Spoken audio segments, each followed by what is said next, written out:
Nicole Khalil, and I wonder, how often do you have days where everything feels heavy?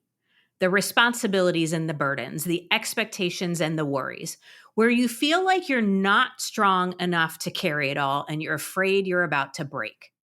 Do you have times where you go dark? And I don't mean sarcastic, funny dark, I mean real dark, where it feels like everything you do doesn't matter, where you begin to question whether or not you matter, where hope starts to fade and you just don't know what to do, where to go, or who to be next. Yeah, me too. And here's what I know: we're not meant to feel that way.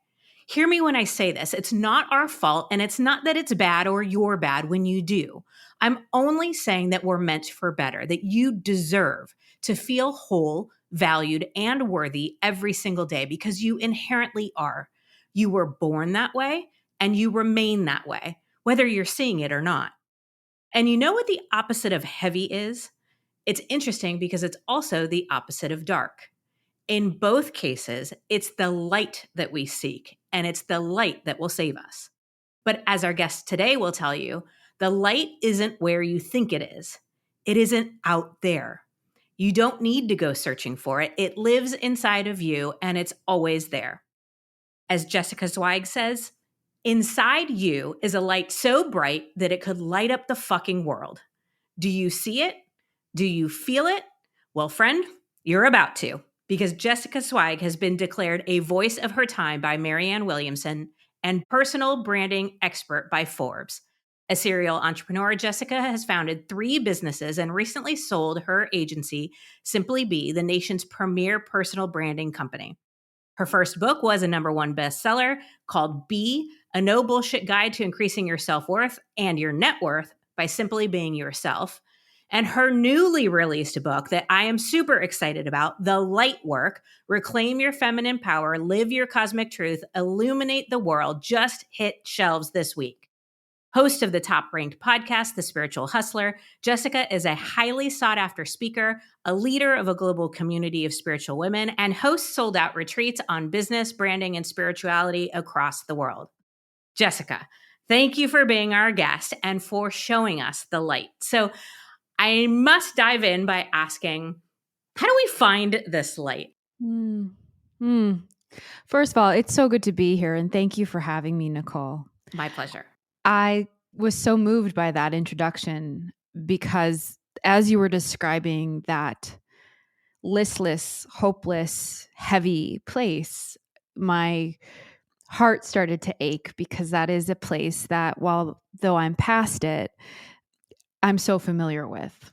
I started my first business when I was 26 years old, never stopped until I was about 41. And my new book, The Light Work, begins at the depth of my burnout and darkness. And so to answer your question, I mean, this is the whole premise of my new book. We find our light in the dark. If we are really willing to face our shadows, our trauma, our pain, our heartbreak, and really take responsibility and meet it, the deeper we're willing to go, the brighter we can shine. That's one part of it. I loved what you shared, that we are innately filled with light. We are innately worthy. We are innately loved. And that is really the truth of the human species and the human experience. But we live in a planet that has deprogrammed us from remembering that fact. And if you study science through the lens of spirituality, we are literally made up of light encoded filaments in our DNA. Our bodies are made of light. And through stress and through failure and through trauma and through just turn on the news, we are being conditioned to forget the magnitude of our own power and our own light. And part of that conditioning, I believe, especially as women, female entrepreneurs, women in business, ambitious women, we feel like we have to hustle and prove and grip and convince that we are worthy of being loved, being successful, being needed. And that was my story that led me to the darkest moment in my life, which was really the inspiration for my new book, The Light Work. So much of what you said resonated with me, but very specifically, this feeling like we need to prove our value and our worth and prove that we deserve to be loved. What would you say to somebody who maybe isn't or hasn't experienced love in Mm, the, and I'm going to put in air quotes, traditional way? Maybe you didn't feel loved by your parents. Maybe you mm. don't aren't experiencing love from the person you want, or in a romantic relationship or something like that. How do we find and create the love for ourselves? How do we see it when it's not there the way we feel it's meant to be? Is my question Yeah, making sense? it does. How woo-woo can I get on your show, Nicole? You can get very woo woo if you Can we want. go there? Okay, let's go there. Uh, so we live in an infinite, ever expanding, literally endless universe, right? We are a tiny grain of sand spinning around a rock in the midst of a galaxy with trillions of stars and planets amongst trillions more galaxies surrounding us, and it's never ending. And through my own personal experience, I know that the true core element, the foundation, the building block of the entire universe is love. That is what everything comes home to, whether it's, in romantic relationships, doesn't, that aside, we came here as us in this human form to experience love, to know love, to show love, to have love, to give love. And we spend a lot of time outsourcing where we find that love in partnerships and friendships and validation with success, with our parents, even. And when we really look around, there is love available to us in always, always. And when we really tap into that consciousness, and it can be found in the exchange of a stranger smiling at someone on the street that's maybe holding up a homeless sign, and you can't give them any money, but you smile and you give them a peace sign, and they look you in their eyes with gratitude. It's taking a walk and taking in the beauty of this planet and just the miracle of a flower. Snuggling with your dog, reading something that opens your heart, seeing something dumb and silly on social media that warms your heart for the day because you see human kindness and manifested in reality. Literally, we were walking around a planet vibrating with love everywhere, and yet we have been so conditioned to believe that that's separate from us. Mhm. And it reminds me of that quote, like, be the love that you seek. Like, you have to start with yourself, that nobody else is going to be able to give that sense of embodied love to you but you. And like I said at the top of the question, how woo woo can I get? You know, I write about this in my book. It's the first chapter in my new book, The Light Work, called Source, Finding Our Way Back. And the question is, finding our way back to what? Because we have all of these faiths and modalities and dogmas and religions. And I talk about my experience of exploring all of them. And everything led me back to, no, the light, the immanence, the divine, it's me.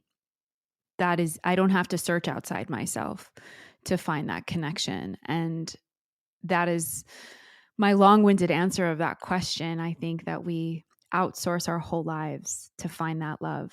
And if we can go within, we don't have to look very far. Agreed, and not at all too woo woo. I think that is, beautiful and something we all can be reminded of on a regular basis. So, in your book, you talk about the light worker's mission. Tell us a little bit about that. Yeah. So before I get into that, let's go back for a second and sort of what what's led me to this point. You read all my accolades at the beginning, and it's always sort of weird to hear that. It's like, I did all that. That's what people said about me. And yeah, I'm a serial entrepreneur. I built many businesses, sold the last one recently. And my whole adult life as a female professional was all around like external creation.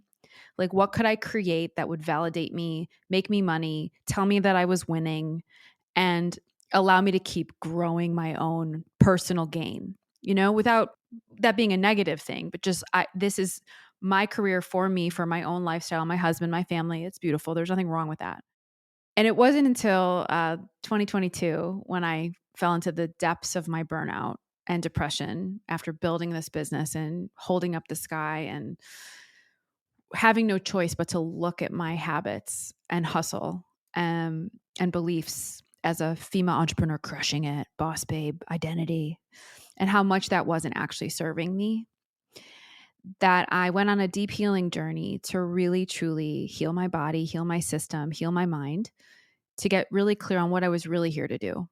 And it's different than what my resume says. It's different than what my beautiful accolades in my bio say, even. My mission is something different than my, say, purpose or my creation.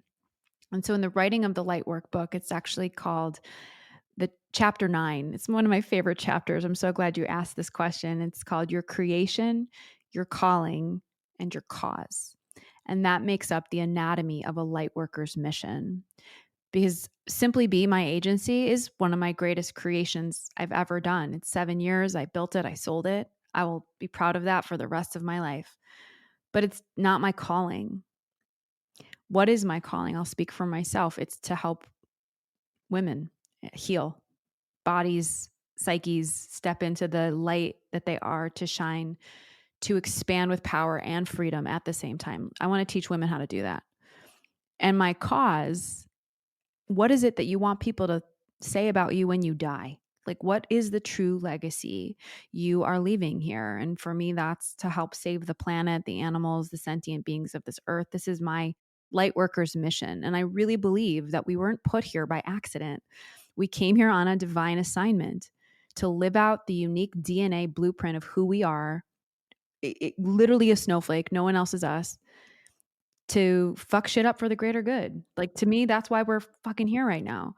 And it's not just so that you can build a business or create a great resume, or even, with all due respect, build a beautiful family. Like, we are here for Gaia, the planet.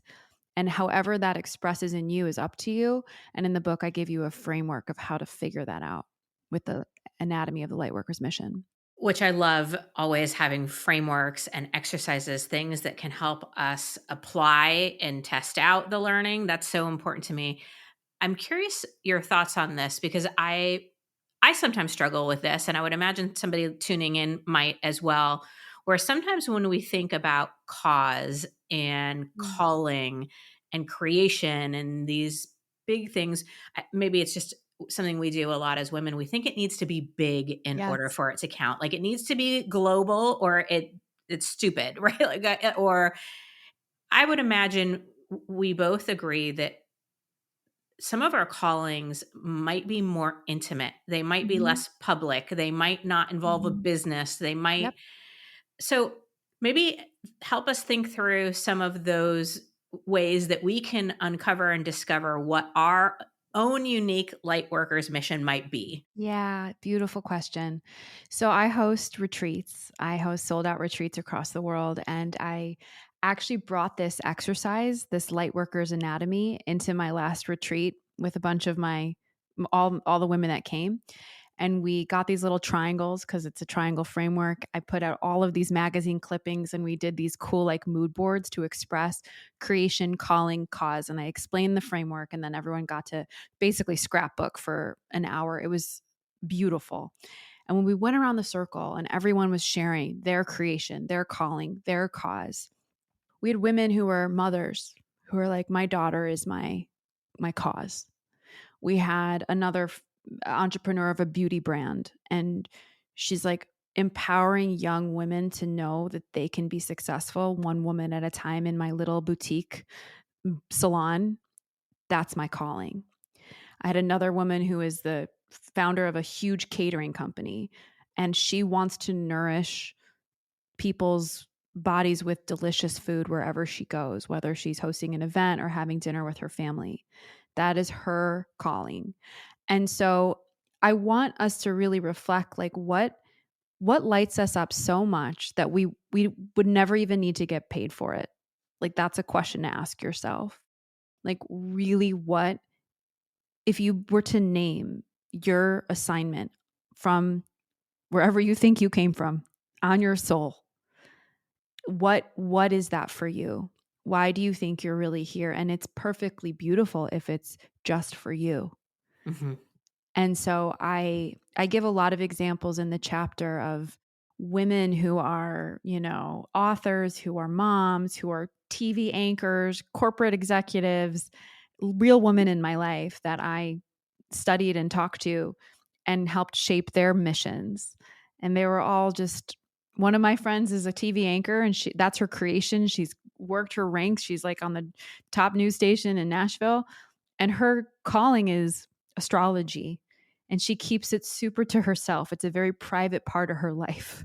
She doesn't really share how woo she is, but it fills her soul and it gives her a sense of purpose and connects her to life itself. And I just think that I really just believe so wholeheartedly that we're all here at this exact inflection point in humanity to make this planet more loving. Truly. Mm-hmm. That's it. And so whatever expression that is for you is yours, and that's perfect. I'm JJ Khalil, and I'm here to tell you about my Zenimal. Zenimal is a meditation tool that helps me in so many ways, like settling down at the end of the day to fall asleep, to practice gratitude and awareness of the world around me. It also reminds me that I'm a good kid. I think any kid you love will like a Zenimal too. They also have them for adults in case if you need a little more Zen. You can go to zenimals.com. That's ZENIMALS. And use the code Nicole M. Khalil to get 10% off. I feel like the universe or God or whatever it is that you believe in leaves us breadcrumbs, Yes. right? And I don't know, I've been thinking a lot about who I was when I was young and what I loved and because I agreed with something you said earlier, as I think just life and societal expectations and work and busyness and all that sort of separates us Yes. and blocks us from remembering or knowing what we came here knowing. Oh, I love that you said this. This is truly the whole metaphor and takeaway of my book and my work and what I'm up to. You use the word remembering. When we incarnate here on planet Earth, we go through an amnesia trip. We've literally forgotten the truth of this universe, which is love. And if you look at a child, right? I love where you were going, the breadcrumbs. Like when you think back when you were a child, I don't have kids, but I have nephews and nieces that are 2 and 7 and 6. There is such a purity to them, an innocence, a play, a joy. We lose that. We forget that. And there is this big narrative today around like spiritual awakening. I'm here for that narrative and part of that conversation, but I think it's deeper than that. I think it's a remembering of who we are really meant to be, who we have been, which are limitless, joyful, sovereign, healthy, empowered beings. And if you look around the world, most people wouldn't define themselves as that, at least on a mass scale. And part of the story in my book, after my burnout, I went to Egypt. I had a very significant experience there. Had a light, like white lightning hit me inside of one of these temples. I started to expand into the auric field, started hearing voices from cosmic beings, and they told me the singular message: Jessica, you have got it all wrong, girl. You have forgotten the point of this human experience, which is to have fun. And this innocence, this joy for joy's sake, this bliss, we've lost it. Mm-hmm. And it's up to us, people like us, having platforms, using our voices, going through these experiences ourselves, but to create space and conversation and experiences for people to remember, because we have so forgotten that truth. And when we are in a high vibrational state of simple joy and embodiment, we do get closer to why we're here. That is our mission. And so I think it's an absolute journey home. Yeah. I know I feel like I'm in progress of this myself. And sometimes it's hard when you hear something like this because it speaks to you, right? Like your inner knowing is like, that's something that I need to hear or that feels right. But then it's the practicality, the tactical, Yeah. the how do we do Yeah. this? So do you have any practical steps or practices, or like, here are some things that you could do that would Yes. help us maybe find or maybe activate and grow the light that's within us?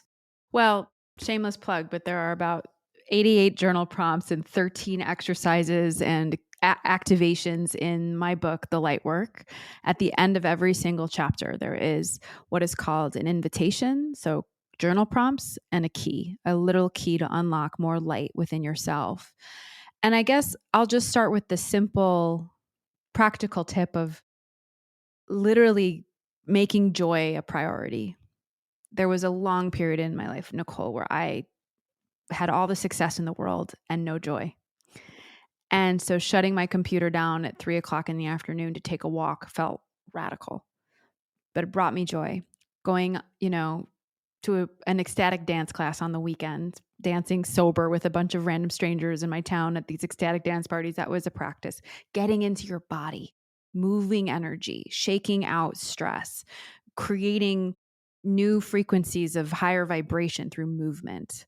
Um, Drawing. I went to Blix. I picked up a bunch of art supplies and drew and got into my little girl heart again, and creativity. I have a beautiful practice in the book. It's at the end of the chapter called Body, where I have you have a conversation with your body. Sit in meditative silence. I have some series of questions you can ask her just to get into right relationship with her and see what she feels. What does she want you to know? What have you been ignoring? How does she want to move? And I really feel like there's so much I could say about this, but one of the biggest pieces of my healing journey as I've moved through the other side of the dark was being in my body, truly not running from it, not stimulating it. Like my nervous system was so jacked by the end of my burnout season, and softening, practicing gentleness, ease, play, simplicity, boredom. Like literally, I try and build in boredom as a practice, like where I sit and stare at the ceiling and lie in my bed and don't check my phone. Like we are so programmed to move fast and rush and go, go, go. It's like, where are we all going? What are we rushing for? If we can slow down, hear ourselves, get our minds quiet, root back into our bodies, move some things through. Breath work is great, meditation is great. All of these tools they're all kind of expanded in my book, but it is such a journey. It's not at all a destination, but I would highly recommend that you practice joy. Hmm. So I'm fascinated by the idea of creating time for boredom. And as a mom, I've read information about how it's good for our kids to be bored because that's where creativity sparks from. And that sort of feeling that you can create your own fun and joy. Yeah. And I don't know why I've never made that connection to me as an adult. But what a cool thing. And I would venture a guess not very many of us are bored all that often because we have so much Mm. shit to do and things on our plate. And so that leads me to my next question. And you've said this a couple times, but I think we've been socialized to focus so much on the external, Yeah. right? When you were talking about the body part of your book and having a conversation with our own bodies, what kind of jumped into my mind is creating that relationship within ourselves is what you're saying. And how we feel about our body, how we feel about our work, how we feel about our value, how we feel about we are maybe unconsciously, but handing over to other people. Yeah. We're letting other people be the deciders of those things versus building it internally. What are some ways that we can be cultivating the inner work and letting go of that need for external everything, validation, and all the whole gamut? Yeah. Yeah. Well, I'll speak specifically as in a metaphor to the body, right? So I graduated from college at 22 years old. I had gained not the freshman 15, but the sophomore 30, and it didn't leave. Wanted to be an actress, graduated from college to pursue that industry, took a pivotal meeting with a big commercial director in my big city who told me to stand up, sit down, turn around, sit back down, and told me to my face that if I wanted to be an actress, I would need to get myself down to a size 0. I was an 8. This led me into a decade long of body dysmorphia, eating disorders, reading all the diet books, not getting my period for 2 years because I was so underweight. Then came out of that industry, became an entrepreneur, started really getting stressed out from being an entrepreneur, contracted an autoimmune disease, surrendered all of my sovereignty to Western medicine, who put steroids and antibiotics down my throat. Surgery didn't work. Western medicine failed me. That was my experience. And it wasn't until my late 30s that I realized that I had been handing over all of my power, my validation, my confidence in trusting myself from the inside out to other people. And this goes back to my woo-woo beliefs, and here we go. But we're not just human flesh, bone, and fluids. We are sacred technology. We have DNA inside of our chromosomes filled with our genes that are literally encoded with light. And this includes not just our physical bodies, but we're here to express the light through our souls and through our personalities and psyches and messages and voices. And so really coming home to that truth is, I think, what everyone is seeking, whether they know it or not, that we are so sovereign and so powerful. And sometimes we have to be brought to our knees, like I have been, to really remember again those truths and just start to pay attention to what's yours, what voices, what beliefs, what practices are yours, or have you adopted unconsciously or consciously from the people around you, whether that even be your family circle, your intimate friends, your social circle at work, your community online. What feels true and good and right in your body? It all comes back to your body, and really checking in with where your body sits. The body doesn't lie, and we've been really conditioned to leave our bodies with all of the stimulus and all of the stress and all of the going, that if we could just slow down, tune in, make that a practice, I think we would find a lot more of our own truth underneath it all. And that's really the assignment of a light worker. So my last question, I know you have 8 embodiments of the divine feminine, and I knew we wouldn't have time to go through all 8. So I honed in on the one that I'm most curious about, because I define confidence, and confidence is my jam. That's what I talk about all the time. I define confidence as firm and bold trust in self. And you have trust as one of the 8 embodiments of the divine feminine. Tell us about trust from that perspective. So in that chapter, I'm really speaking about wealth creation, right? And being a female entrepreneur, serving lots of women, I felt it was really important to really rewrite a bit of this narrative that we have to hustle and pitch and grip and prove and convince people that we are worthy, that we have something of value for them. That's why I named my podcast, The Spiritual Hustler, to reclaim that word hustle, but to do it from a feminine vibration. And there was a long period. I think trust is the ultimate flex of confidence and faith and internal peace, and to really truly trust that everything is happening for you in perfect timing, and to truly, literally make that a practice. That has actually made me more money. That has brought me more aligned opportunities in the perfect time. When we release the gripping, when we contract energetically, subconsciously, consciously, physically, things don't move. There's no flow. And so really, truly practice it. Like every morning I say at my altar, I trust, I allow, I receive, thank you, more please. That is my mantra. Yesterday, I took a nap in the middle of the day. I was exhausted. It was a Wednesday. I was so tired. I took a nap. I set the intention that while I let my body rest, something beautiful is going to come into my inbox that I don't have to try for. I woke up 30 minutes later, opened my inbox, and I had closed a client. It's like a practice, right? And I say in my book, when we allow to believe that when doors close, windows open, when we stop gripping onto that one little tiny thread of an opportunity, there's a whole spindle waiting to unravel in our direction. I think trust shifts your frequency. It makes you more magnetic. It releases the desperation energy.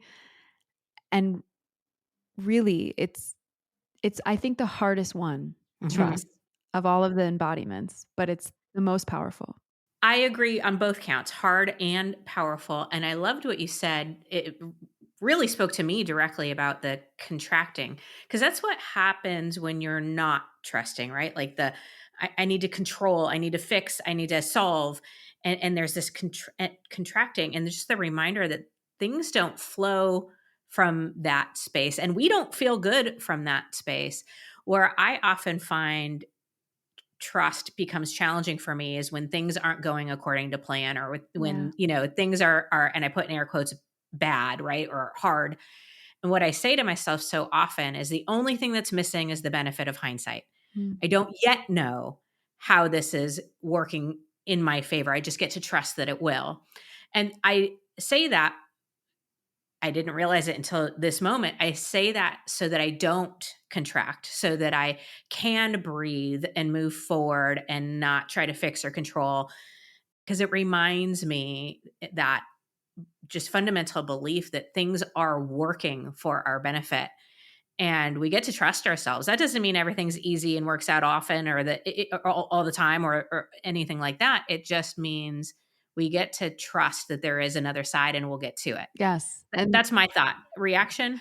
No, I'm obsessed with that. And I think that it's really when we are up against those stress, when things are shitty and they're not working and we're stressed, that's where our trust is truly tested. It's easy to trust when things are going well. Yeah, it's easy exactly. Like it's all aligning. I trust my life. I trust the universe. I'm co-creating with my reality. But when things are breaking down, that is where you are being called to a higher version of yourself, and to really put those muscles of trust into practice. That's where we grow. That's how we grow. Well, on that very powerful note, you must find and follow Jessica, but absolutely get your hands on her book, The Light Work. It's out this week, available on Amazon and your local bookstore. But what I would do if I were you is go to thelightworkbook.com. Again, thelightworkbook.com. We'll put it in show notes, because not only can you get the book there, but there are amazing resources, over $3,000 of value that you get for free. And then also Jessica's doing a virtual event that you can participate in as well. Okay, great. Yeah, so go there fast, friends. Jessica, thank you so very much for your time, your talent, and your light. Thank you. This has been awesome. This has been amazing. Thank you so much for having me.